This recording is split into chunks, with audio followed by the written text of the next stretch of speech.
Honorable laureates, distinguished colleagues, ladies and gentlemen, welcome back and welcome to the Nobel Lectures in Chemistry for 2025. So, this year's Nobel Prize in Chemistry represents the remarkable accomplishments of building what you see here, molecular hotels, or even molecular residential buildings. Ordered structures where small atomic or molecular guests or residents can move in and out freely, thereby enjoying the accommodation space inside for their various needs or interests. These molecular hotels, or metal organic frameworks, or MOFs, as they are now called, they are the manifestations resulting from addressing very important challenges in chemistry. These structures show that such ordered structures can be predictably designed and synthesized, yielding extended multidimensional structures filled with spacious rooms or cavities.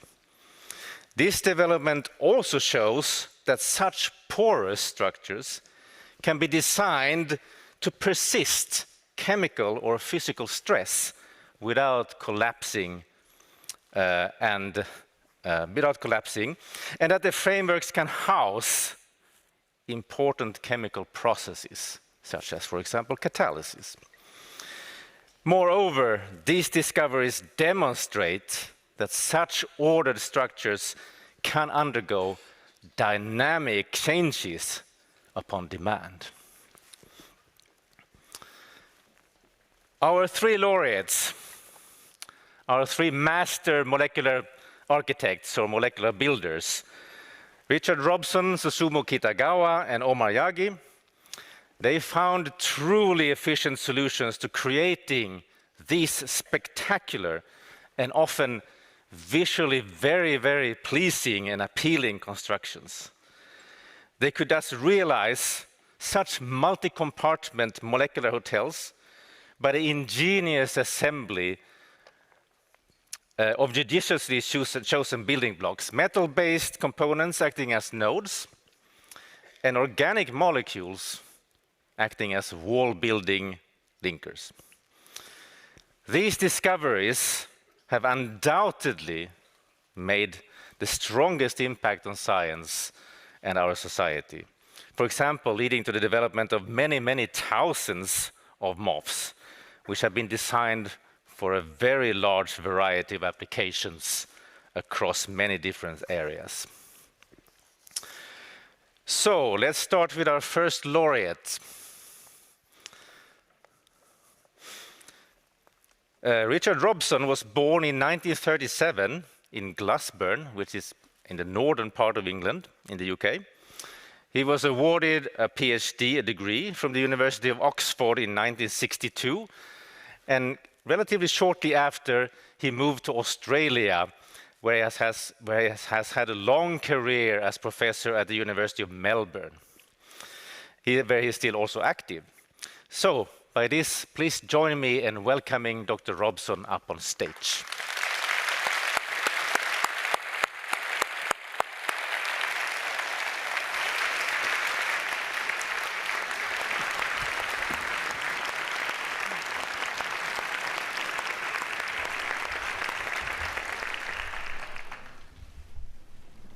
I think we're ready to go. Well, first of all, I'd like to thank the Swedish Academy and the Nobel Foundation for this award, and it's very much appreciated.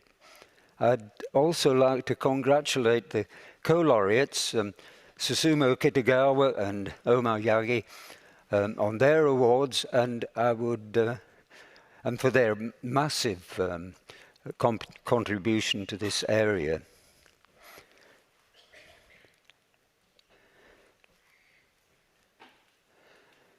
So this notion of pre-organization has been at the underlying practically everything I've done since I've been an independent researcher. The idea that you can build chemical functionality and geometry into species that predisposes them to do things you intended them to do. Nature uses pre-organization to construct enzymes that perform fantastic chemistry, all a result of the pre-organization.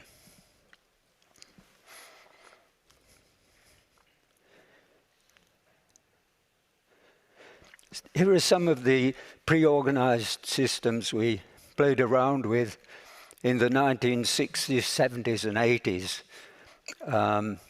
And play is the right word. It really was for fun.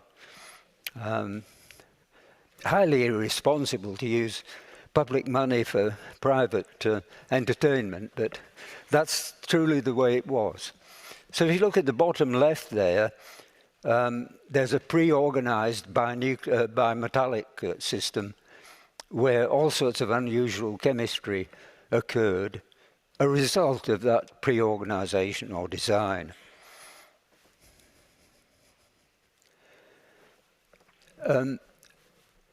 Practically everything I've done has been based on that notion of pre-organization.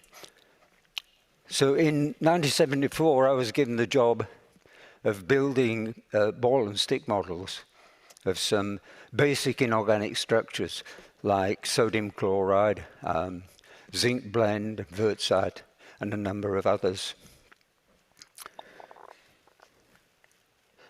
And it was whilst constructing, putting the models together, fitting the rods into the wooden balls, that with the thought of pre-organization in the work we were doing at that time at the back of my mind, the thought arose, what if we substitute the balls by pre-designed units and the rods by appropriate chemical bonds?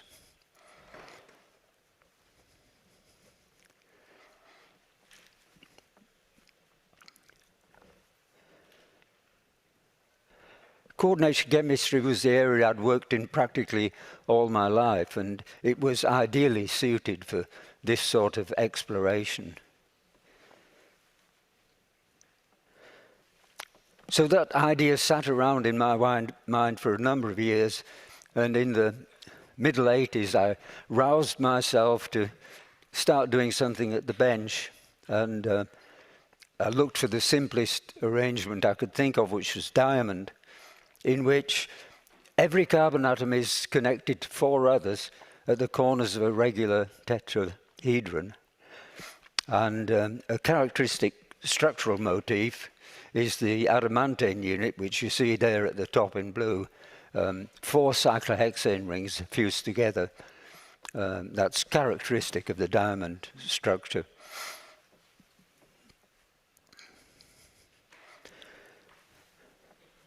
Like a kid with big ideas and no real sense, I decided to aim for this molecule here on the left. An obvious thing for a coordination chemist to do, with acetal classical metal binding sites at each of the 4 termini. And this work was done in isolation and was not at all encouraging. I got minute amounts of this molecule, not enough to play around with metal ions. And so eventually I had to abandon that and turn to something much more mundane. The tetracyano compound there on the left, which was an unknown compound, but I was able to make sufficient quantities for metal binding studies. And the intention was to combine this with copper in the oxidation state 1. On the right there, you can see the tetraacetonitrile complex. So copper 1 has some sort of special affinity for nitrile donors. The intention was that every ligand would take on 4 coppers at the corners of a regular tetrahedron, and every copper would take on 4 separate tetranithiles, again at the corners of a tetrahedron. And I was able to get crystals for crystallography, and Bernard Hoskins, my colleague, was able to solve the structure, and it was almost exactly as we intended it to be on the left there. Most unusual at the time. It was quite definitely crystalline, but the ordered part was less than 50% of the volume of the structure.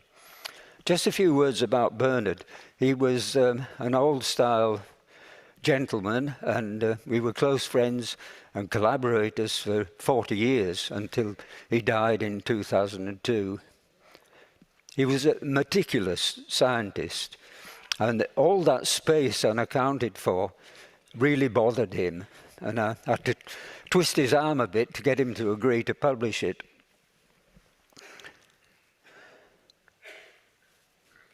In that report in 1990, on these there was a couple of diamond structures there. We also put forward a much wider ranging possibility of making a large number of different sorts of compounds.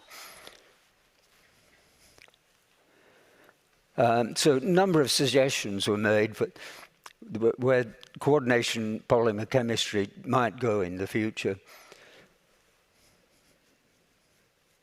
First suggestion was there's an almost limitless range of compounds you could make, quite from an organic chemist point of view, quite simple compounds.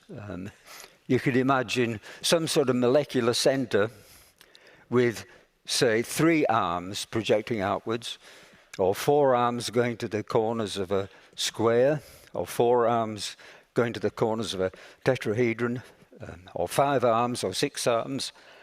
And at the termini of each of these arms, you could put a whole host of different metal binding sites based on nitrogen, of which there are hundreds and hundreds of options there. Nitrogen, oxygen, or sulfur. So the number of combinations was just enormous, and that was apparent in 1990. And it was obvious that if you could get coordination polymers in crystalline ordered form as easily as I'd got that diamond structure with copper, you can appreciate the enormous range of possibilities. Second suggestion was that we could possibly make compounds with huge spaces between the framework components. Thirdly, it might be possible to introduce catalytically active sites into the individual building blocks, either before you put the structure together or afterwards. And quite a lot of research has been done in this area by others recently. Fourthly, it might be crucial that the bond-forming step be appropriately reversible. So that if a wrong step is taken, it can reverse itself. You can imagine an ordered structure, units clicking together in an ordered fashion in the intended manner, and then something goes wrong, and things start to get tangled up. And if the process is sufficiently reversible, then that could be disentangled, and the orderly build-up could continue. So I'd been working with shift bases for 2 or 3 decades at this stage, and I was well aware that CN, C double bond N formation is a reversible process. And there were 1 or 2 other examples of carbon-oxygen and carbon-carbon bond-forming steps that were reversible. So in this 1996 article, I was discussing the importance of reversibility in obtaining truly crystalline coordination polymers, and added that there wasn't any obvious reason why you couldn't do the same thing, not with metal to ligand bonds, but with carbon, oxygen, carbon, nitrogen, and so on, to produce truly crystalline 3-dimensional polymers. And it's been a great pleasure to me to see the development of the COF area along these lines. Fifthly, ligands with chelating sites at the termini of the arms would give significantly more stable and robust structures. That was just obvious to a coordination chemist. In 1991, I was invited to a meeting of the American Chemical Society in Atlanta. And the proceedings of the meeting were written up subsequently as in book form in the ACS Symposium series.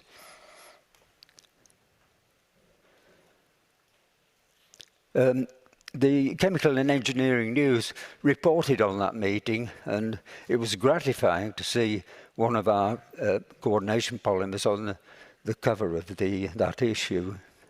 Not the cover of Time magazine, it's true, but still very encouraging at the time. So at that meeting, we put forward a general approach for the first time, I think. The first step, of course, is to choose a target. Second step is to devise building blocks with appropriate chemical functionality and geometry to aim towards that structure. And thirdly, and not trivial by any means, is to find ways of using the components you've made to generate crystalline material. Just to illustrate that point, that initial diamond structure, for example, was obtained in a not completely straightforward way. We had our source of copper-1 quite stable to air oxidation in acetonitrile solution. And this tetraphenylmethane derivative here was a big block of stuff and not very soluble in most organic solvents, but it was nicely soluble in nitrobenzene. So acetonitrile boils at about, 70 degrees or thereabouts. Nitrobenzene getting on for 200 degrees. The acetonitrile is much more volatile. So you could take this copper solution and this nitrobenzene solution of the tetraphenylmethane, mix them together, get a homogeneous solution, allow it to evaporate, and the acetonitrile is preferentially lost, and the nitrile of the tetraphenylmethane can increasingly compete with acetonitrile for copper, and hopefully, if you're lucky, you get crystals, and it turned out in this case that I did. So this is a list of the simple potential targets we could go for. We've already seen we need tetrahedral building blocks to get a diamond structure. And some of the others I'll mention as we go along. So alpha polonium is just a convenient name for this way of connecting things together in 3 dimensions. It requires octahedral units. So this is a representation of the alpha polonium structure. Every node is connected to 6 others at the corners of an octahedron, 1 above, 1 below, 1 to the left, 1 to the right, 1 in front, 1 behind. And this dipyridine unit here was something, even in those days, you could buy. And that was, for me, always an advantage not to have to make things. So we were interested to see if we could use this with various metal ions to generate an alpha polonium structure. I was able to get crystals suitable for crystallography very simply from aqueous solution with zinc and the 4,4-bipyridine. And the outcome was not a 3-dimensional structure, but a 2-dimensional sheet structure. It wasn't a surprise at all. Pyridine itself, in forming complexes, very rarely indeed takes on 6 pyridines per metal. This arrangement here with a water molecule above and a water below is much more common. So that it wasn't a big surprise. That report in 1990 was followed by a large number of other reports of polymers using 4,4-bipyridine, and one of them was this copper bipyridine coordination polymer, which I mentioned because it was the first coordination polymer to be referred to as a MOF. This combination of trigonal and octahedral components to give what we hope might be a rutile structure was of interest right from the early days. So here's a 50-year-old model of the rutile unit cell. The essence of the connectivity is centers attached to 3 other of the other type at the corners of a near equilateral triangle, and other centers that are attached to octahedrally to 6 of the first type of center. What we needed in those early days were building blocks that were simple, readily available, and stable. The simplest I could think of was this tricyanomethanide, intended to bind 3 metal ions at the corners of an equilateral triangle. Stuart Batten, who's present today, was the first student to work in this area. And Stuart was able to make a whole series of different metal derivatives of TCM, and they did have the rutile connectivity, which may not be so apparent in this representation here, but is more clearly obvious here, where we've got rutile itself, and this is the zinc coordination polymer. You can see identical connectivity. This ligand dicyanoamide also generated rutile structures where each of the 3 nitrogens could bind a metal ion, and it did form a rutile structure seen here to compare with the rutile itself above. And cobalt and nickel and copper derivatives of that ligand were obtained. The interesting thing about the cobalt-nickel compounds was that they behaved as ferromagnets at low enough temperatures. In other words, we were getting cooperative electronic interactions through the entire network. And this has always seemed to us to be an area of application that could well turn out to be more important than practically any other.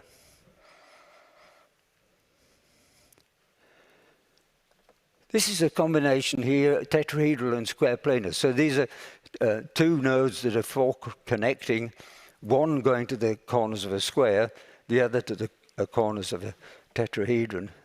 The parent is platinum sulfide, which we see here. So the mauve platinum centers, all of them equivalent, are connected to 4 sulfurs at the corners of a square, and every sulfur is attached to 4 platinums at the corners of a tetrahedron. So initially we looked for the simplest components we could find, preferably nice and stable ones. And tetracyanoplatinate, an easily obtained, very stable entity, was an obvious choice. Under the simplest conditions, I was able to get crystals from a source of copper-1, the tetracyanoplatinate, and an appropriate counter-cation, which in this case was tetramethylammonium, and obtained crystals very simply indeed, and they did have the platinum sulfide connectivity. Right from the outset, using porphyrins as the square planar component was the exciting possibility for me. And so here we've got a tetrapyridyl porphyrin, it has a metal which we don't want to be involved in the coordination chemistry making the polymer. So I chose to make the palladium derivative there, so that this center was essentially dead, and copper 1 as the tetrahedral component. And I was able to get very small crystals that Bernard was not able to do a single crystal structure on, but he did obtain a unit cell, and it was almost exactly what we calculated ought to be the case for a platinum sulfide arrangement. And then PhD student Diane McHale was able to use the copper tetrapyridine porphyrin, much easier to make in larger quantities, and was able to make a number of platinum sulfide networks. And this is a representation of one of the compounds that Diane made. I don't think any chemist in 1994, when this was published, could see something like that without realizing the enormous potential that the approach had. Diane was able also to use a bigger square planar connecting unit with cyano-phenyl units in place of the pyridyls, putting the coppers getting on for 4 angstroms further apart. And she was able to grow crystals which turned out to have 2 platinum sulfide networks interpenetrating each other and stuck together very closely by attractive porphyrin to porphyrin interactions. And that doubled up framework occupied less than 30% of the volume of the crystal. So we have platinum sulfide itself here, the tetracyanoplatinate derivative, the tetrapyridyl porphyrin derivative, the tetracyano-phenyl porphyrin derivative, and that sort, and all of those are have the same topology, exactly the same connectivity. And that sort of sequence or process, if you like, was given the name isoreticular expansion later on, and framework construction was referred to as reticular synthesis.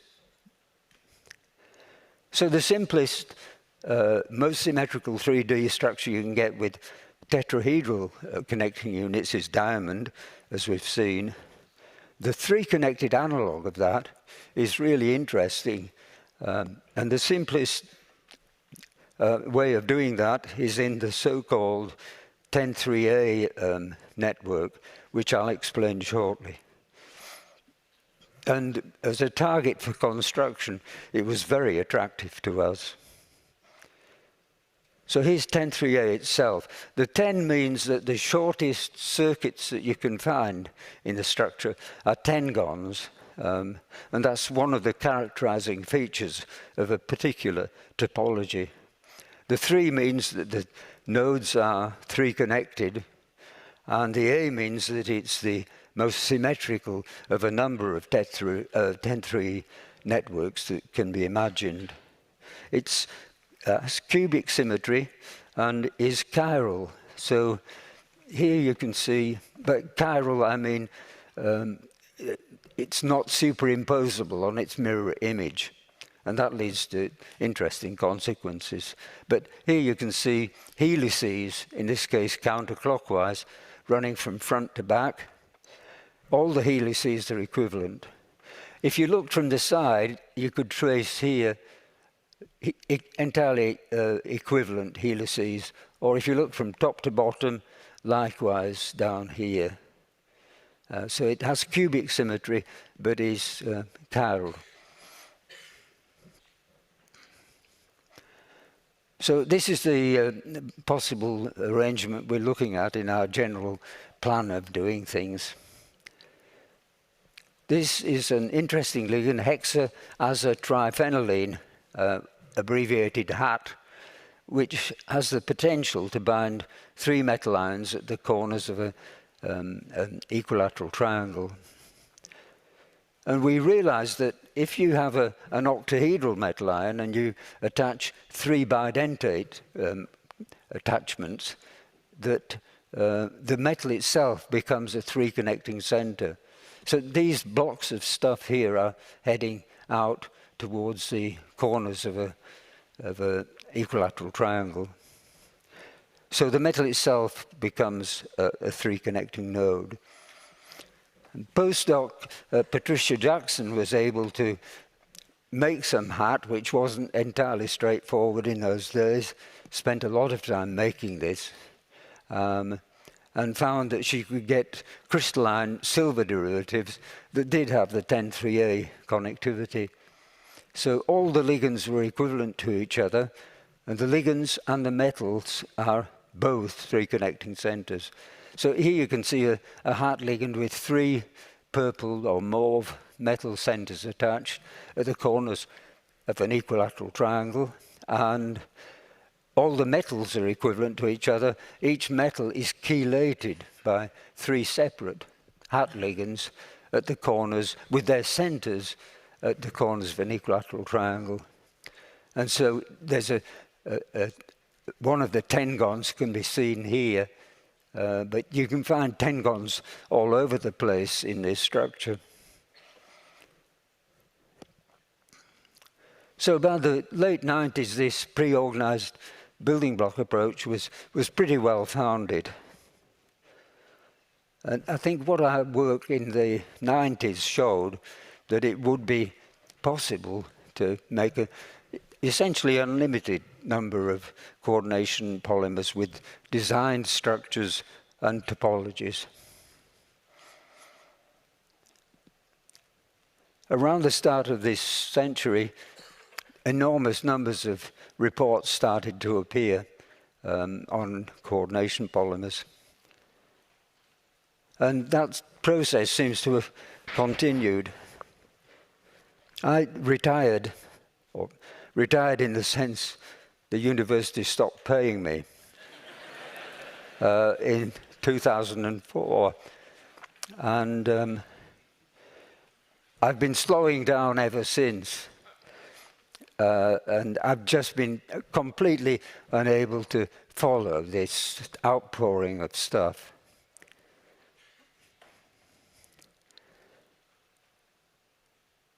Finally, a few acknowledgements. My wife, my daughter, and my son for their love and support.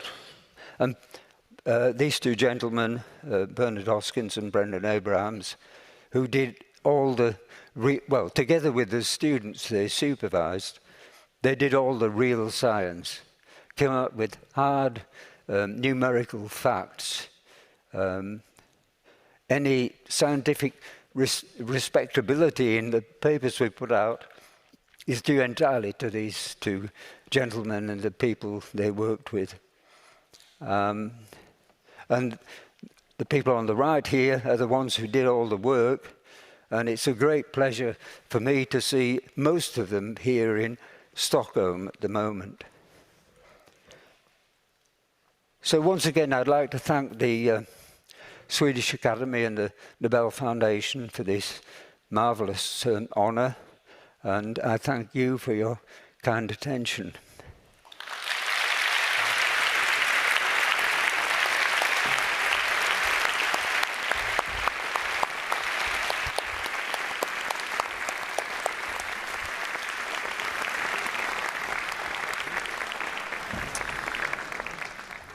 Thank you, Professor Robson, for that very fascinating talk. So it's time for our second laureate, Professor Susumu Kitagawa. He was born in 1951 in Kyoto, beautiful Kyoto in Japan. And in 1979, he was awarded a PhD degree from Kyoto University. And then he went around a little bit in Japan, and after a while he returned to his hometown, where he's now professor at Kyoto University. By that, please join me in welcoming Dr. Kitagawa up on stage.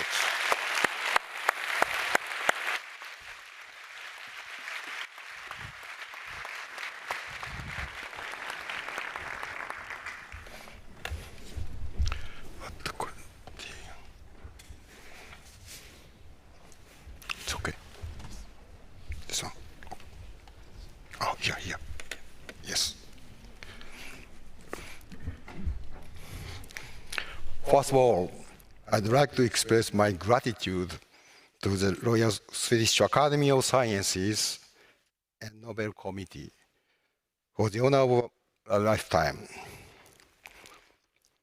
I'd like to thank everyone for being here. It's a great honor, and it's so wonderful to see my friends, colleagues, and my family here today. So let me start my talk. My talk contains 3 parts. The first one in current world. In 19th century, human created new technologies that consumed a lot of energies. That time, people used coal as energy resources. In the 20th century, liquid petroleum was used. In this century, depletion of the underground resources has become concern. So, gas substances should play an important role. The trend is shifting from solid, liquid to gas. So, we are standing at the gas age. So, this is small gas molecules. And usually in the ambient condition, the gas state, they are widely distributed and deeply related to environment, natural resources, energy, and life. However, humankind is still not in control of gases. So, our world is dependent on the underground resources, I said. So it's a crisis of depletion of underground resources and also the global warming. So we have to switch our new world to the new world. That is the world dependent on the ubiquitous resources. However, the gas substances easily diffuse and invisible, and some has short life and toxic. So it's very difficult to handle gas substances. So we have to develop new material to control these gas substances. That is porous materials. By using this, we can carry out separation, storage, and conversion. So we have to develop new technologies in this process at low energy and the ambient condition, mild condition. So let me tell you about the history of the porous materials. In the Egyptian era, people already used the porous materials, that is activated carbons. In the 18th century, the natural stone containing the porous structure were found, and the artificial synthesis, later on, the artificial synthesis of these materials strongly contribute to the current, the petroleum industries. So quite interestingly, and Alfred Nobel invented dynamite here. So he used porous materials, natural products, that we say the Kieselguhr. And previously, I told about the importance of the gas technology. So we have to develop advanced porous materials. That the materials and the porous metal complexes I want to talk today. So about the MOF materials, so already Professor Richard Robson talked about this one. So this is constructed from the metal ions in the organic molecule. And so the variety structure we can get. So I told you about the ubiquitous gas. Air is the ubiquitous gas, as you know. Air contains the carbon and oxygen, hydrogen, nitrogen as the elements. So from these elements, we can prepare many various types of things. To do this, we have to develop advanced porous materials. We handle these gas porous compounds from the process, the separation, the concentration, and the conversion in this case. So let's move on to part 2. That is the chemistry of creating nanospace. Louis Pasteur said, chance favors the prepared mind. Not by chance, but how a questioning mind opens the door to the science. So, 3 notions behind my science. That is, number 1, assembly. Structure arises from elements. Number 2, space. Function emerge from nanospace. The third, dynamicity. Everything flows, nothing stays. Okay, first number 1, assembly. This is a lesson from the statistical mechanics and biomolecules. When I was undergraduate student, I learned the physics course. In particular, in the statistical physics, I encountered the Boltzmann equation. This connects the nano world, the molecular world, and our macro world. This is very fantastic. And the second is biomolecules. More than 100,000 human proteins arise from only 20 amino acids. This is an astonishing triumph of molecular assembly. These insights planted me in a deep conviction that structure and function arise from assembly. The second, and also when I was the student, I saw the book, The World of Genius, written by the Professor Hideki Yukawa. He is a Kyoto University professor. He awarded Nobel Prize in physics. He loved reading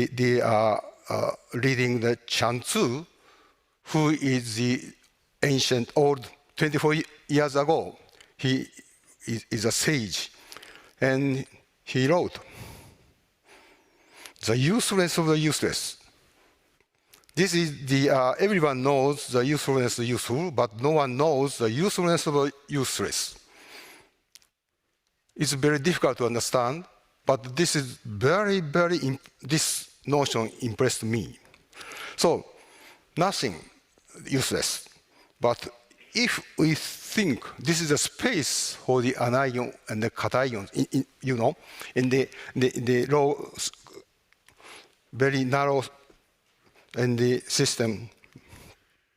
So, this is nothing. But if we divide this space using the building blocks to give this kind of the closed space, but integrated to extend the infinity, this is a kind of porous materials. The number 3, dynamicity. This is a universal principle from philosophy of flow. So I learned the Greek philosophy when I was a high school student. I encountered the Heraclitus.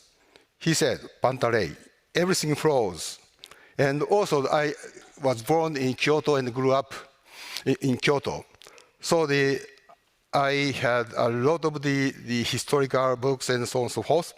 So mostly the concept is impermanence. And the Buddhism also said, all forms arise, change, and pass away. These ideas form the foundation of my soft porous crystals I mentioned today. So let's start my 50 years journey. And I graduated Kyoto University, and I joined the Professor Fukui's group. Professor Fukui was awarded Nobel Prize in the quantum chemistry. And I learned this field, and then moved to the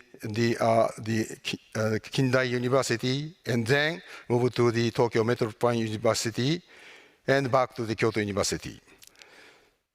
So each university initiate the development materials based on the 3 notions I told you. So let's start the porous materials like this. How to prepare it? So this is the famous temple in the Kyoto University. And you see, this is a big balcony. From here, we can see the Kyoto city. But this is constructed from 139 Zelkova trees and without pegs. This is fantastic. In the macro scale, we can make it. What about the nanospace, nanoscale? So this is 3D imagination using toy. So in this case, we have a magnet. But do we have a magnet in the nanoscale world? Yes, we have. That's a coordination bond. Coordination bond connects to metal ions and organic molecules like this. So you have the organic molecule and the solution and the metal ion solution mix. In a minutes, in a seconds, you can get this kind of framework. And also the crystal, very beautiful. For instance, this is 1 millimeter crystal.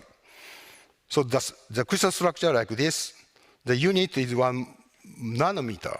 So the one side has 1 million channel, and the vertical side also 1 million. Totally 1 trillion channels per 1 millimeter crystal. That's enough for the absorb, the capture the gas materials like this. So after graduation, I got a job and the assistant professor in the Kindai University, where the Professor Munakata conducted the kappa 1 chemistry. I also carried out kappa 1 chemistry. So from the theoretical field to the experimental field. So what is kappa 1? What we usually see is kappa 2, metallic kappa and kappa 2 salt and kappa 2 compound. What we rarely see is kappa 1. So unstable, elusive, easily oxidized, invisible in everyday chemistry. So this looks like a useless metal ion. But no. MOF originated from the chemistry of kappa 1. The Saito synthesizing, the long time ago, Saito synthesized kappa 1 nitrile ligand system. That is the network structure. This is a fully intermediate system. So after that, Professor Robson synthesizing diamond-like structure. This has no intervention, accommodate ion and the organic molecules. So he also showed the network formation principle.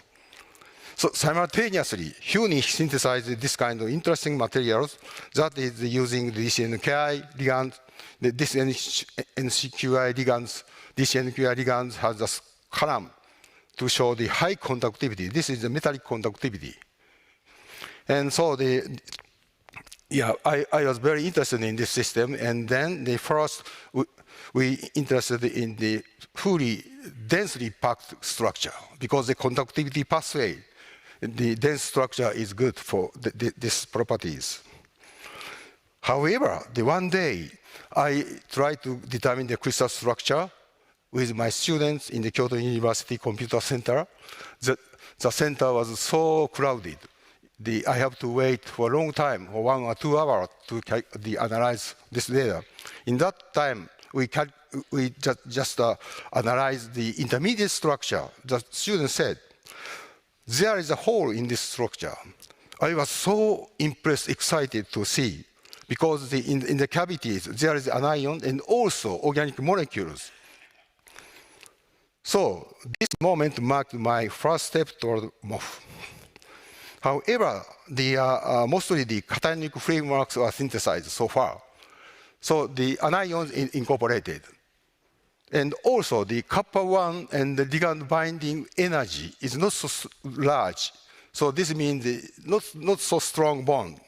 So our central question at that time is, can organic-based coordination polymer complex, the crystals possess stable nanopore that can absorb small molecules? That's the point. This is the research time flow.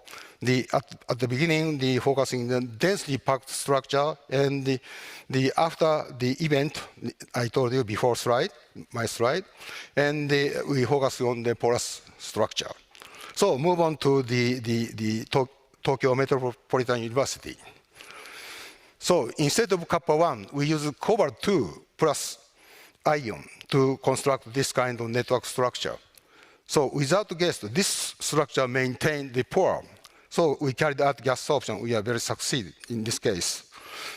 But this is very exciting original report by my student, Mr. Yoshinotomi, at the group seminar, October 20, 1995. He showed this crystal structure, and in addition, Dr. Kenji Seki, he's a collaborator in the Osaka Gas Corporation. He measured gas sorption, and he sent us the raw data by fax. This is the data, okay? So it was very exciting in that time. So this similar time, the Yaghi also synthesized this kind of robust framework using zinc and benzene dicarboxylate. So now we have this type of the robust porous materials. We call this is second generation MOF material. So thanks to these properties, there are many functionalities that many people discovered. So move on to the Kyoto University, back to the Kyoto University, where I am very interested in dynamicity. So once again, Pantalei, okay, this is my mind, in the prepared mind. So that time, our focus is the material from rigid framework to the dynamic porous solids. Before I'm talking about this, just a little bit, I want to show an early scientific validation. The coordination structure are dynamic rather than static. The first one, when I was a graduate student, I studied this kind of dihistidyl cobalt compound. This is crystal structure, very rigid. But in solution, in the aqueous solution, this is highly dynamic, depending on the pH.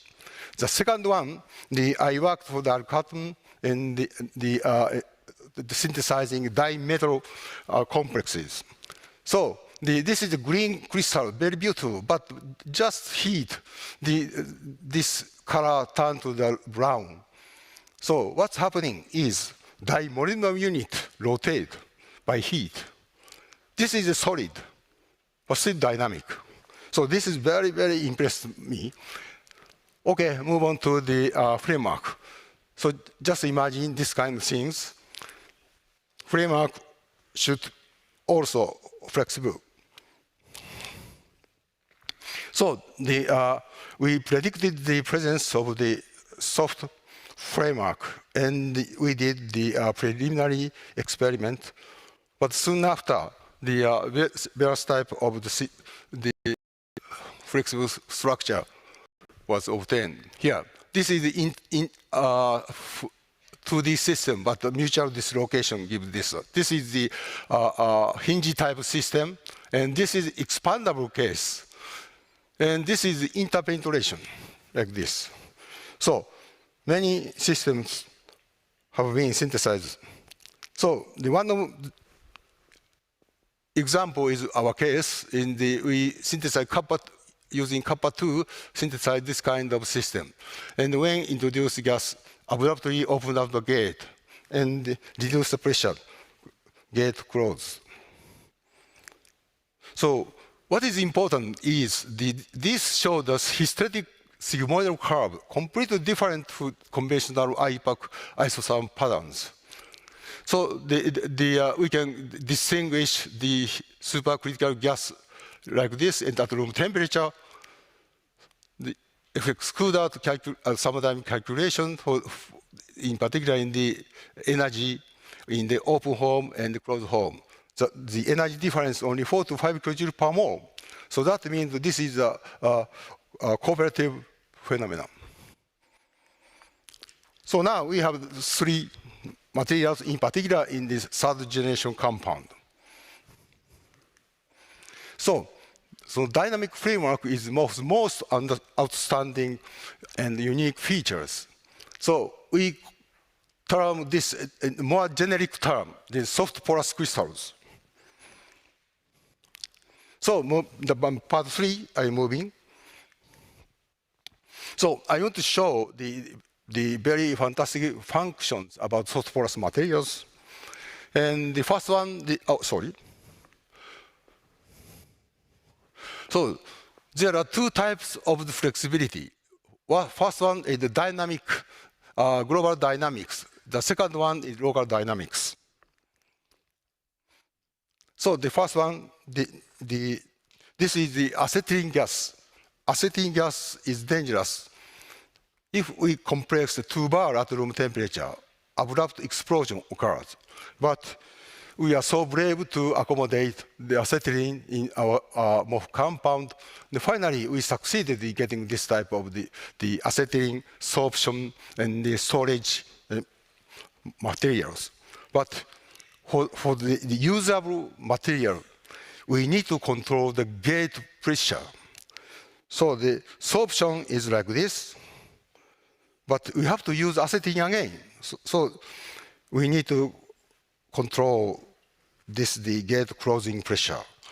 So what is difficult is the pressure range is very narrow, larger than 1, lower than 2 bar. How we can control this one?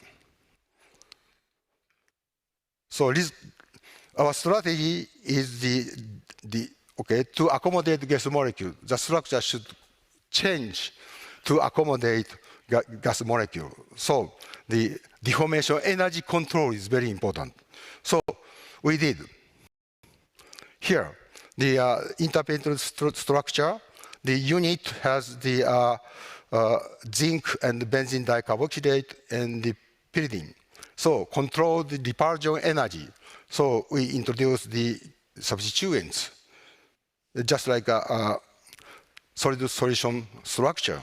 And finally, we obtained this type of beautiful sorption like this. This pressure range is larger than 1 bar and lower than 1.5 bar. Very safe storage system we can get. The second one is the local motion. And this is the difficult, the pair for separation. That is H2O and D2O. Both have the very similar chemical and physical properties. So this separation is a sort of the 100 years puzzle. And this by electrolysis, the D2O was obtained from the natural water, tiny amount, but for the industrial production, and this is the distillation, this is the electrolysis, we need to have a huge factory. It's a very energy-consuming separation system. Because the separation factor 1 means theoretically impossible to separate. Only small difference, 1.05, 1.2, even in the current system is 1.2. So we need to develop more about this mechanism, or discover this mechanism. So this is a big issue. So we synthesize this type of porous structure, big pore and the small channels, big pore, small channel. On the small channel, we put this type of the local motion ligand.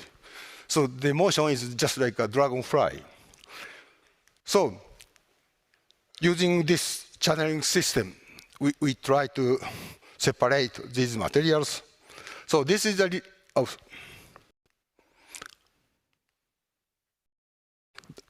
results, and the H2O diffuse much faster than the heavy water in our system.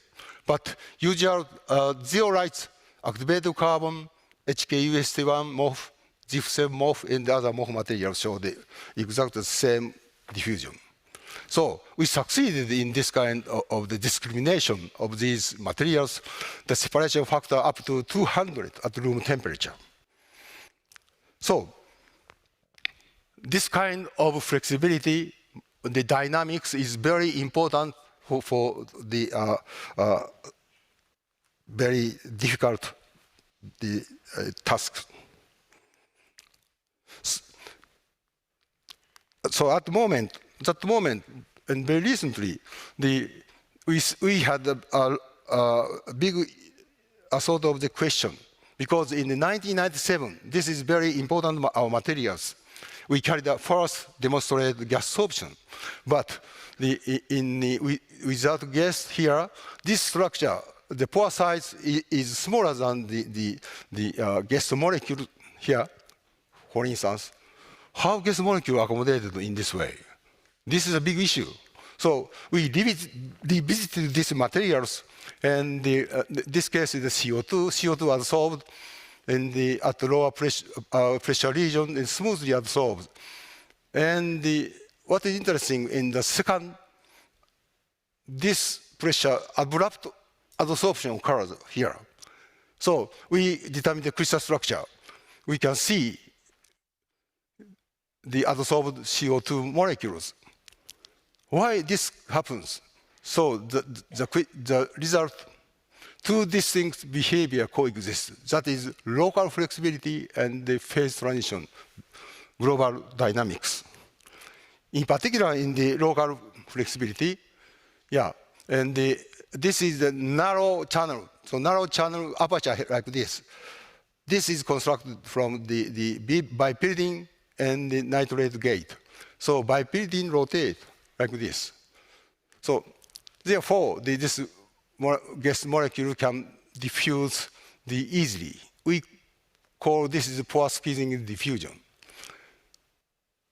So conclusion is, our compound at 1997, born to be soft. Very interesting. Already I found, but I did not know that. So, summarize here, each university initiated the development of porous materials based on this concept. So now realize, when I was a graduate student, I thought this kind of notions.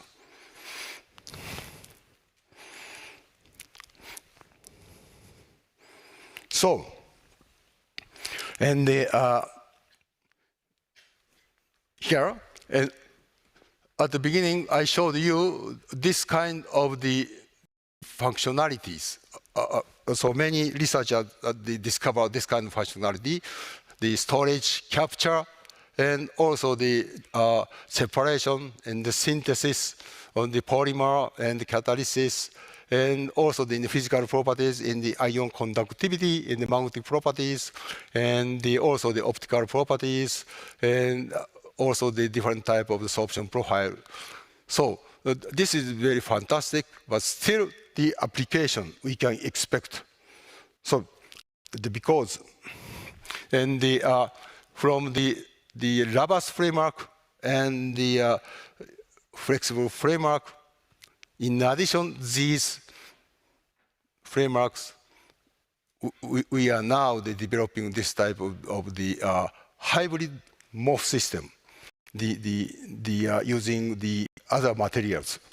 So this is very important for the practical use.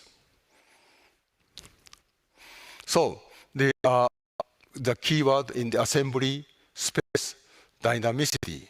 These are very, very important for the keywords in the porous materials, in particular in the MOF materials.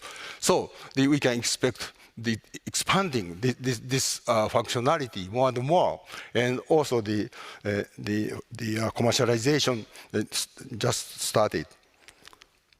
And the good news is still now we have more than 55 startups in the world. So these startups contribute to the scale-up production, and also the low-cost MOF materials. So I am the fundamental scientist. I handle only less than 1 gram materials. So for the commercialization and the transfer to the society, we need to have kilogram or ton scale materials. So it's a good teamwork from fundamental and the startups and also the society.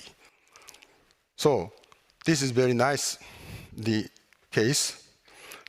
Okay, so at the beginning, I told you the gas materials widely distributed and the closely related to the various aspects in the environment, energy, and also in the our body control. So, even so, we need to develop new society, new world, depending on the ubiquitous materials. So, in a sense, if we can use air, so we can say the gas age is from real gold. Real gold is just gold. Right now, the price is high. All the people are interested in that. It's too short range. But the black gold is coal and the petroleum. And now it's air gold, or future air gold. We need to use air. So even in the small countries, air is equally distributed. That's very important for our future. So, and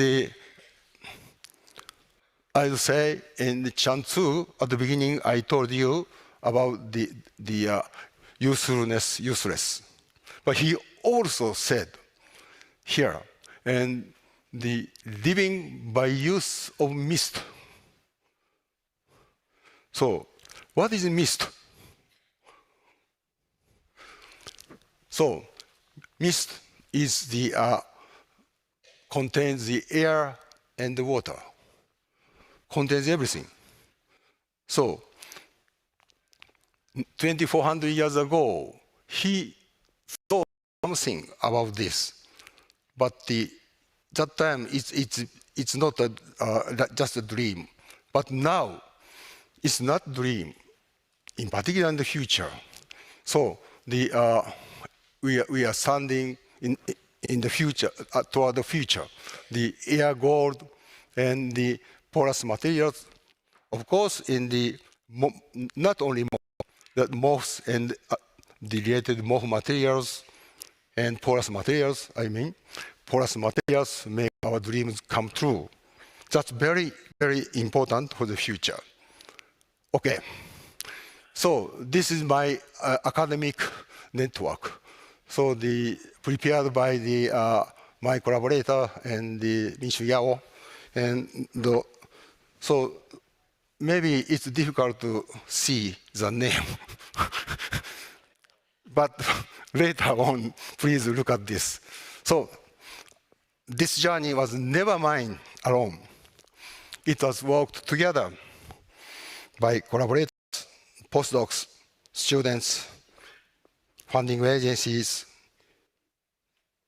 institutions, and my family. My deepest thanks to all of you. Thank you very much.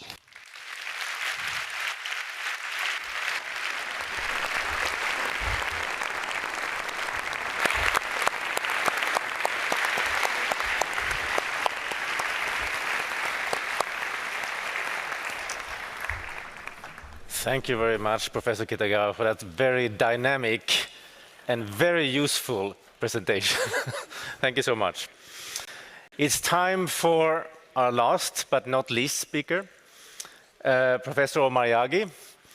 And Professor Yaghi was born in 1965 in Amman in Jordan. And after a while, he went across the Atlantic, and in 1990, he was awarded a PhD degree from the University of Illinois at Urbana-Champaign, or UIUC, in the USA. After that, he moved around a little bit in the US, and finally ended up at the University of California at Berkeley, where he is now active. So by that, please join me and invite Dr. Yaghi for the stage. Thank you.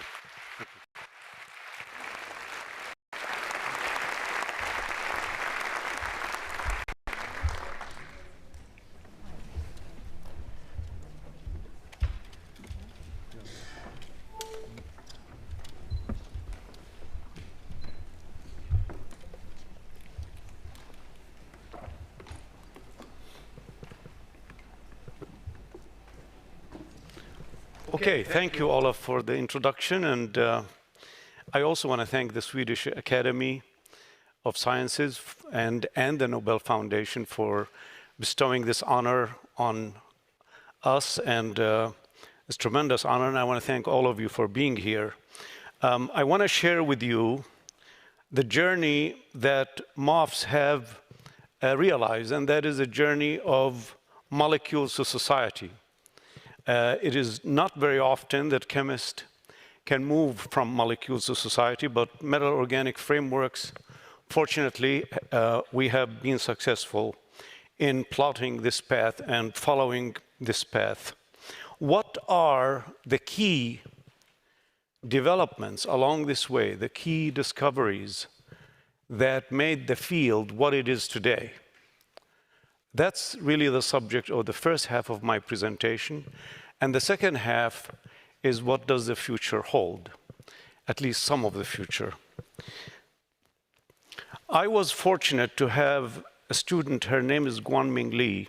When I first arrived to assume my independent position at Arizona State University back in the 1992, that she insisted that she wants to work in my group. And I haven't even opened the boxes. And I discouraged her from joining my group because I thought she could do better with a more established professor and can publish much more quickly. But she insisted, and I kept pushing her away and coming back. And I will return to Guanming, but she started working with these things, metal organics, just like the ones you have been listening to for the last hour. Copper-1, that figured prominently in both Richard Robson's talk and Susumu Kitagawa. And this bipyridine linker, it's a neutral linker. That's a key word that I want you to remember. And again, she made this, showed it to me, and I said to her, I don't want you to work on these things. They are not very useful, okay? And remember, I was a young professor trying to make tenure. So I wanted to make sure that I do something new and useful. So the reason I discouraged her, needless to say, she didn't listen to me, which was in the end, it worked out well. The reason I said I'm not interested in this is because it's already been done back in 1959. People have used copper-1 with adiponitrile to make metal organic, what they called coordination networks, or not yet coordination polymers, but coordination networks. And you can see this is a diamond-like network, right? And this was already mentioned by Susumu, that a German report showed very similar strategy with copper-1 and this roughly, let's say, linear linker to make the same kind of network. And when I was a graduate student, I saw this report when it came out by Richard Robson. Again, exactly the same kind of network, made in the same way, same metal ion, and the linker is a neutral linker. In this case, a tetracyano linker, as Richard described. But in Richard's paper, I thought it was very interesting to me as a graduate student that he started talking about how one could expand the linker. You can make a longer linker, perhaps. Perhaps you could use other metal ions. And as a graduate student, I found that variability to be very refreshing because people who worked on materials, this type of control was not possible. So those ideas put forward by Richard Robson and later acted upon by Richard Robson were very nice. But there is nothing new under the sun because there were previous reports that they were not too dissimilar from what Robson did. But his paper, which I encourage all of you to read in 1989, outlined some ideas that at least a graduate student such as myself found interesting. So back to Guanming and her coordination network is that they were beautiful but frail. That was the problem with the coordination networks that preceded what we call MOFs. And beautiful is great because I love beautiful objects. And in fact, I went into chemistry because of the beauty of molecules. Then we came across the report by Susumu Kitagawa with another coordination network. And there Susumu showed that he could, under pressure, have gases permeate through the structure under high pressure, as he just described. So there were two reports here that for me as a young graduate student and a young professor sort of opened my eyes to this area. And I want to give tribute to my PhD advisor who taught me that science begins with doubt and questions. And that is so true. And that I was taught in graduate school, and I started acting upon it at this stage of my career. So the report by Susumu raised, in my mind, two important questions. One, are the pores homogeneous in size and shape?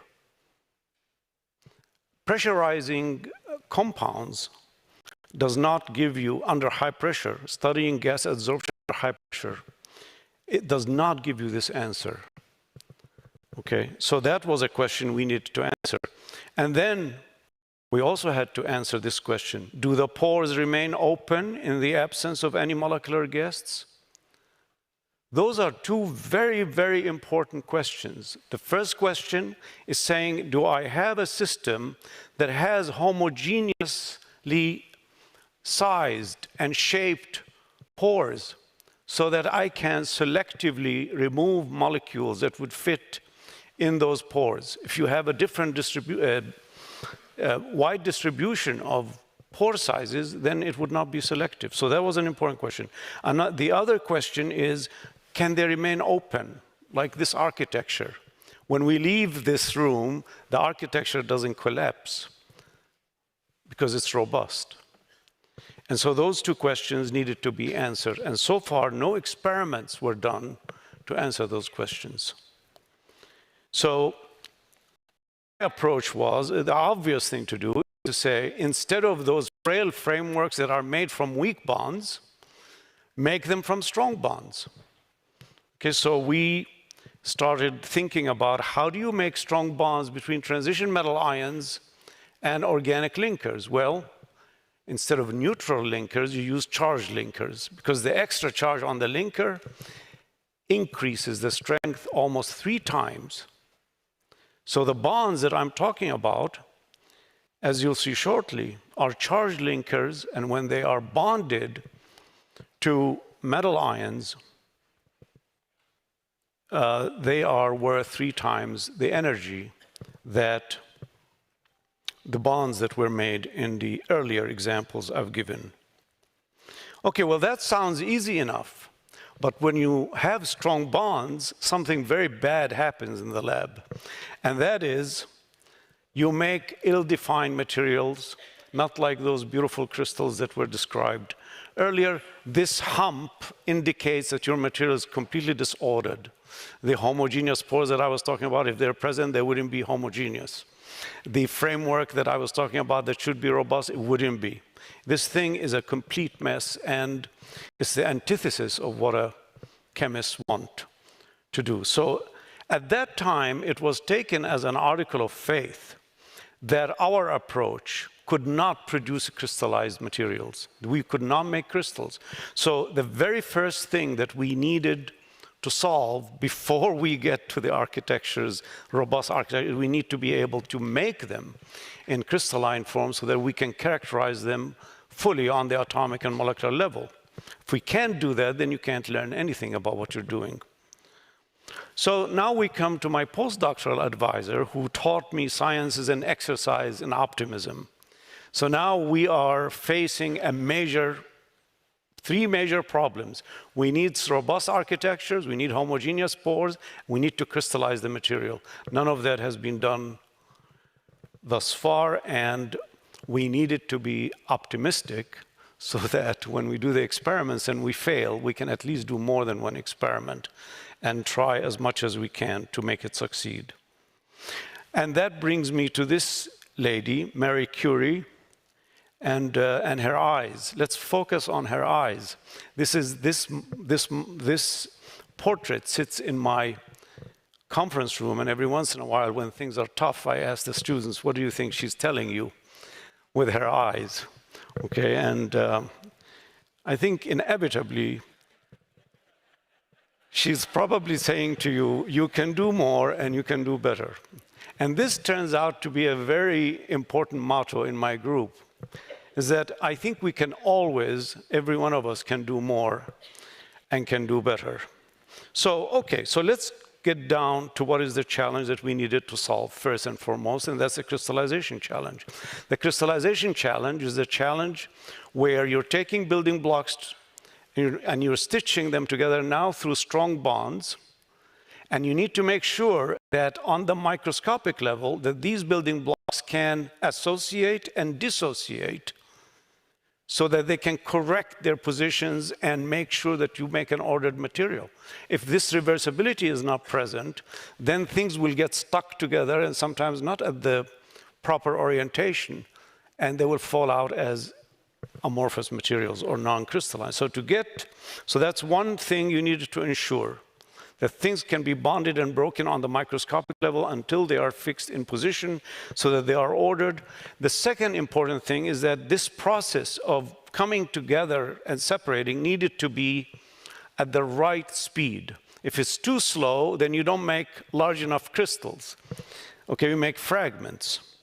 And if it's too fast, then you make that awful hump I was talking about, this amorphous, ill-defined material. So that was the challenge that Guanming solved. She found the recipe that would take, for the first time, a charge linker such as carboxylate with cobalt 2+ to crystallize the very first MOF. Okay, so that was a big success made by Guanming Li. Guanming Li, remember, is the young student that came to me and I pushed her away. Now she is successful, and 20 years later she came to visit me. And I was very saddened when she said that the reason she insisted on joining my group was that nobody else would take her. Okay, so, but she opened the door to this amazing field. And then Halian came in and developed a recipe that would always give you crystals, okay, most of the time, let's say. If you were working with carboxylate and transition metals, you use this recipe or a slight modification of this to make crystals. And here you can see he made well-known junctions, like this paddle wheel, well-known in inorganic chemistry, but now it's linked by organic. The reason this is a magic recipe is that this amine, he was very clever in that he did a very classic crystallization where he diluted the amine in toluenes, set it outside the solution, and then because it was dilute, it slowly diffused in, and this slow diffusion deprotonates the acid and starts the reaction with zinc. You have more control over this chemistry. Okay, so here is the first MOF that showed some openness, and now you have DMF molecules that are trapped inside. Okay, so the big question was, could we take these DMF molecules out? And if we do that, will the structure remain open or will it collapse? The nice thing about the carboxylate is that not only do they give you strong bonds, but they chelate, they grab onto, they claw onto the metal ions and assemble them into clusters. So we were very optimistic that this would have that permanent porosity. And so that's where Mohammed Adaudi joins my group. The way I met Mohammed Adaudi is that I was supposed to give a talk in Lyon, France, and I overslept and missed my talk. And they all were very worried about me and sent Mohammed, who was studying in France, to pick me up to find out what happened to me. And he asked me on the way to the conference, he asked me for a postdoc position. I was delighted. One of the best decisions I've ever made is to ask Mohammed to join my group. And Mohammed's task was to do what everybody understood, especially in the zeolite field, that the gold standard for determining permanent microporosity was to measure a gas adsorption isotherm, and it has to be done at 77 Kelvin. and low pressure, so that things can diffuse spontaneously into the pores. And he did that experiment. That's the first time that a gas adsorption isotherm was measured for MOFs, and it was absolutely decisive. The shape, first of all, the shape is an E shape. That's a type 1 isotherm, and the theory of absorption tells you this material is permanently open. And you can get information such as the surface area from this data, and the surface area was 275 meters squared per, disappointingly low. But this experiment showed beyond doubt that you have permanent porosity. And then the zeolite chemists can now talk to us, the traditional porous material crowd, the zeolite chemists who've been after us for years because we didn't have this experiment. Finally, now we can compare MOFs to zeolite, to the more established materials. And MOFs joined the club of porous materials. I was able to find the faxed reviews on that paper, and I was very pleased with these reviews. I don't think I get reviews like this anymore. But this manuscript should be of wide appeal to a general audience interested in the synthesis and use of metal organic porous materials. Invariably, the porosities are generated by removal of solvents and organic groups or by topotactic structural rearrangement. Until now, the major limitation of these materials has been in the ability to create systems with the necessary structural stability through low temperature assembly techniques. This work is a benchmark for solving this problem. Second report. This work represents a significant advance and demonstrates for this first time the microporosity which can be induced in the open framework metal organics. Third review. I agree with the authors when they state that the establishment of porosity in the open metal organic frameworks is important. This has been and continues to be a concern in publications involving this class of materials. In that regard, I find this paper refreshing. So, okay, you can make, because of those strong bonds, you can make architecturally robust materials, and now we're off to the races. The next experiment, so far, nobody paid any attention in the community. Okay, except when we made MOF5. And MOF5, the reason everybody paid attention is that, one, is that it's extremely beautiful compound. And Michael O'Keefe put the yellow ball inside. The yellow ball initially was red and blue and pink, and Halian would complain that those colors are just too ugly. In the end, we use the yellow ball because ASU, in their logo, they have a nice yellow sun. And so we put it in there to indicate the space within which one can incorporate other molecules. There are these rooms in the hotel that Olaf referred to. The reason people paid attention to this one is that not only was it architecturally robust, but it gave an extremely high surface area, almost 6 times the previous record, which of course was terrifying to me as an assistant professor, reporting, breaking the record of porosity in an area that has, as Susumu said, is more than 1,000 years old. So this was very exciting because it meant that we can now take inorganic chemistry and organic chemistry, 2 fields that are practiced separately and taught separately. We can combine them into materials that encompass space and lots of space, and, well, so much space that in a gram of material, which is no larger than a sugar cube, you have space that is as much as an entire football field.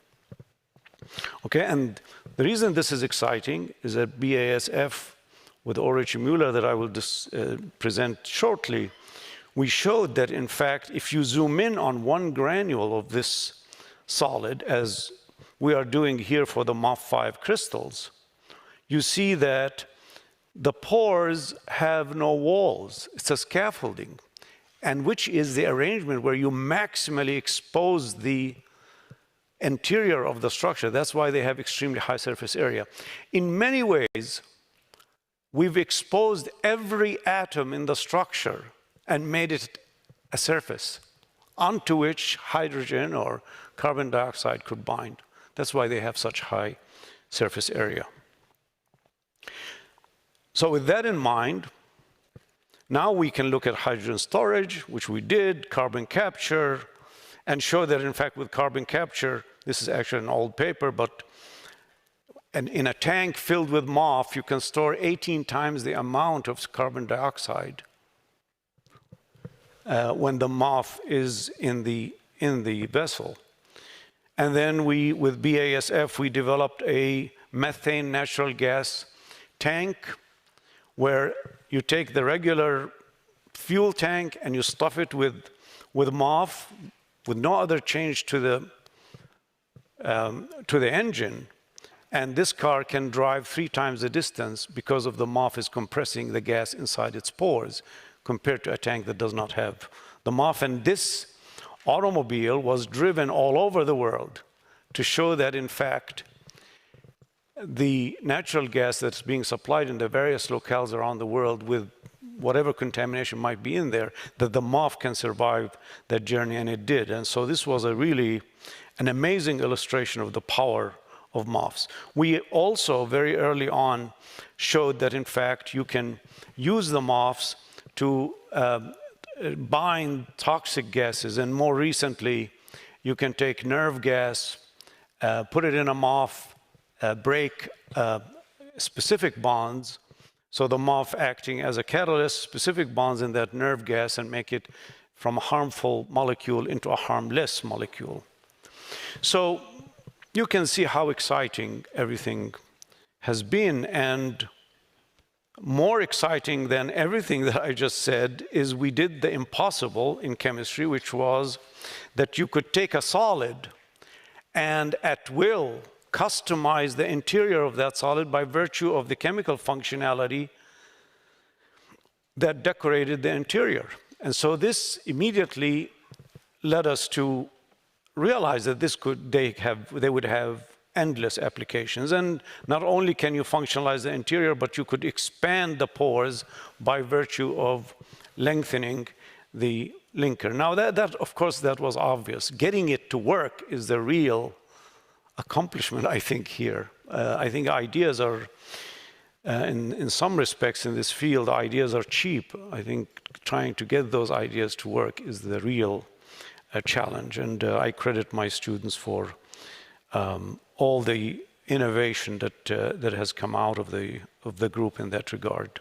So you can see that the Nobel Prize Chemistry Committee was brilliant in describing the MOF field as that we have created rooms for chemistry where molecules can play in those rooms. They can be transformed, they can be trapped and released, and so on. Then two collaborators that have worked with me for a long time, Michael O'Keefe and Davide Proserpio, took something that A.F. Wells, long time ago in his textbook, outlined the power of the node and linker approach that we've been talking about, and showed how that can be applied to crystal structures, not necessarily porous materials, but crystal structures in general. This approach was elaborated by Michael O'Keefe and Davide Proserpio to the point of developing really a kind of theory as to what building units, when they combine, what these building units could assemble into. You can see here different shaped building units and the kind of networks that they would produce. And this became then sort of a theoretical backbone for the field. Now you can see that some of these shapes have not quite been done, but I think, Muhammad, you probably filled in already some of these boxes. So then Ulrich Müller attends one of my German zeolite conferences where I was talking about MOFs. And he told me that the surface area number that I shared with you was so unbelievably high that I thought it had to be a misprint. Okay? And he proceeded at BASF, to try to reproduce our data. And thankfully, it was very reproducible. In fact, the way we describe, if you look at that paper, the way we describe the synthesis can be reproduced by a high school student, because we were focused on a lot of detail in describing details in that synthesis, and that started a long-term collaboration with BASF. Needless to say, they funded my research significantly over the years and given me tremendous freedom to do whatever I want scientifically with those funds. And very quickly, we together successfully started scaling up MOFs to multi-ton quantities, and this then became an important contribution to the MOF that is already deployed in Canada to trap CO2 from cement plants. Cement plants emit almost 1/3 of the total industrial emission of CO2. So they're big emitters. And so now, with this contribution, BASF is already scaling up this MOF to hundreds of tons, and it is deployed now in at least 3 cement plants, and it's capturing the CO2 from flue gas before it reaches the atmosphere. So I think that MOFs have entered the societal stage. I think that we will see many, many more applications. On a basic science level, the future, I think part of the future of MOFs is in what I call multivariate MOFs. MOFs where the skeleton that I've been describing remains ordered and regular, but the interior has functional groups that are covalently bound to that skeleton. And you could have many of these groups, many different groups, functionalizing the interior so that you have a heterogeneous interior trapped within the order of the skeleton. This heterogeneity within order is so useful that, in fact, we demonstrated that this MOF could have many different amino acids covalently bound into the walls, arranged in a random fashion, that some of the environments within this multivariate MOF code for breaking the same bond that an enzyme TEV protease can do. That's almost like a miracle. You've got an enzyme that evolved over millions of years, programmed to just break one amide bond among many amide bonds, and now you have a MOF where you threw in amino acids bound covalently to the walls that has some microenvironments that code for the same selectivity as the enzyme. I think that's the power of MOFs. This idea of heterogeneity, which pervades biology, now can be trapped inside the homogeneity of the MOF skeleton, and you can achieve what enzymes do, except now on a much wider set of conditions than enzymes operate on. So I would say that needs further development. Okay, we don't have techniques to characterize what the sequence of these amino acids or these functionalities are in the pores, so techniques need to be developed to figure out how do these multivariate structures operate. But I think the driving force here is that in this and other studies that we've done, these multivariate structures do a lot better than the components or the sum of the components. And I think that's going to be a driving force for many of us to continue to work on them and characterize them. Another area that I'm very excited about is what I call ametry. Ametry is an emerging field that crosses AI with materials and chemistry. And it is the science of using AI for the design and synthesis of materials and for connecting chemical structures to properties and vice versa. Properties to structures, structures to properties. So I'll give you an example of what we've been doing. We've been doing a lot in this area for the last 3 years. I've intensified our efforts in using LLMs and machine learning algorithms to try to transform this chemistry into a more, let's say, modern chemistry. So we use ChatGPT here with Zach's help. He's in the audience here, he's a professor now at WashU. to edit the linker, one of the linkers that is so important in water harvesting. So here's an example of a water harvesting MOF. It's called MOF 303. It's made from zinc oxide rods that are going in and out of the screen and linked together by a small organic linker called perazolate. And we've characterized this with single crystal X-ray diffraction, so this is not just an artist's rendering of the structure, but rather it comes from real data on the positions of the atoms. Okay, and I'm going to slice out one of the pores to show you where each water molecule, again, each water molecule was characterized by single crystal X-ray to show exactly where each water molecule sits and study the binding sites of water. So what you see is that the first water molecules obviously go to the most hydrophilic sites, water-loving sites. And then once those sites are filled, they bridge over what is a hydrophobic sites, okay? So you can see that in the interior of the structure, if I was a water molecule floating inside the pore of the structure, I'll see a grid around me of hydrophilic and hydrophobic, hydrophilic, hydrophobic. And this water-loving and water-hating regions allow you, this push-pull, allow you to control how tightly water is bound in the pores, and therefore at what temperature I can remove the water so that I can harvest it and drink it. Okay, and that turns out to be temperature of about 45 degrees C or 50 degrees C, okay, which then was so exciting that the students went to Death Valley to show that, in fact, this MOF could be used to harvest water in the driest of deserts. And you can see here they have made pancakes of the MOF, put it in the device, and during the night, you expose this to the atmosphere. Water in the atmosphere goes inside the MOF, and when the pores are filled, as I showed you from the previous slide, during the day when it gets hotter, the device heats up and you can harvest water with no energy input aside from ambient sunlight. And the water that you harvest is ultra pure. There's no metals in it, no organics, no contamination. The MOF itself is really a water filter. And so there are, some of you may have seen pictures of my students drinking this water.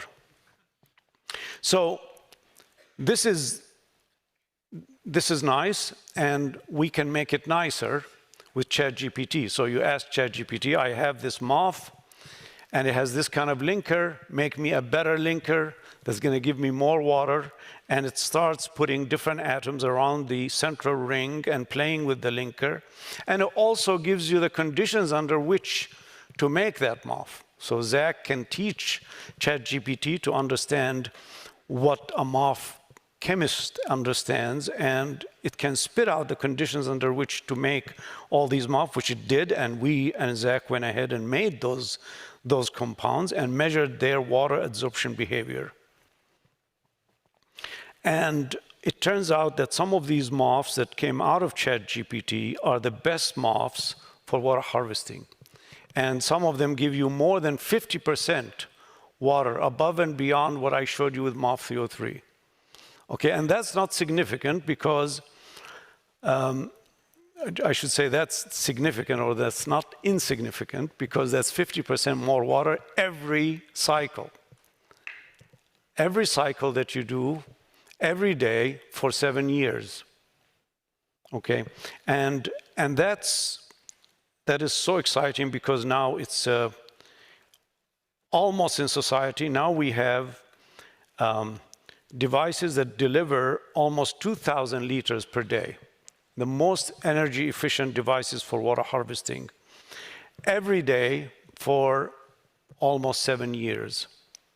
And at the end of the MOF journey, you can separate the metal from the organic and reassemble it in water using zero discharge methods. So it's completely cyclable. And here again, with no energy input, just ambient sunlight or low-grade heat, waste heat, you can get almost 850 liters per day, every day for 6 to 7 years. And so,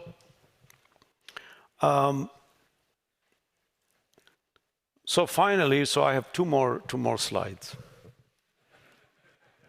Okay. So this molecule to society, why not we build an AI platform that allows us to do everything that I just described to you, but using AI much faster, double the number of discoveries, connect the molecule to the material and the material to the device, and the device operating mechanically and in terms of mass transport, energy transport, efficiently and very quickly. So we have a theoretical cycle, an experimental cycle that feeds into the theory cycle with negative results and positive results, and we have a scaling cycle. And my last scientific slide is I just want to show you that just using those two cycles, with 2,600 reactions, we are able to invent double the number of ZIFs, this is a subclass of MOFs, that my group has done for a long time. So a student using these adaptive machine learning algorithms that we put in and made them chemistry friendly, double the rate of discovery compared to the students that are not using the machine learning algorithms. Okay, so that's the journey that allowed us to have MOF chemistry go from molecule to society, and that's what you see happening today. So I want to acknowledge my former graduate students. A lot of them are here in the audience, and I want to say thank you for failing and failing and failing so that you can succeed. You have truly inspired me over the years. And visiting scholars, senior and junior. And I also want to acknowledge some special people that you meet along your life's journey. And they're very special because they give you extra support and extra love beyond what is ordinary. And these are some family and friends who have been with me over the years and cared a lot about me and my success. Thank you very much. And my current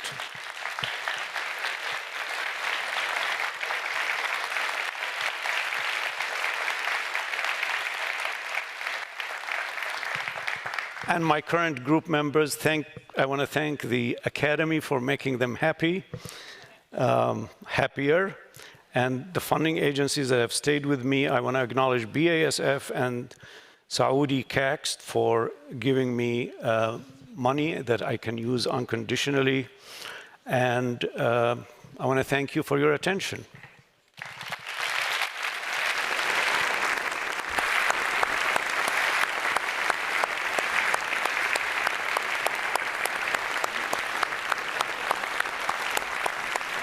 Thank you.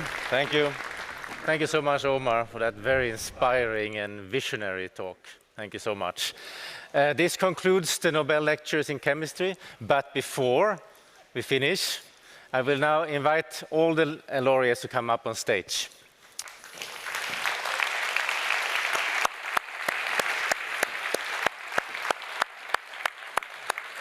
You should go in there. That's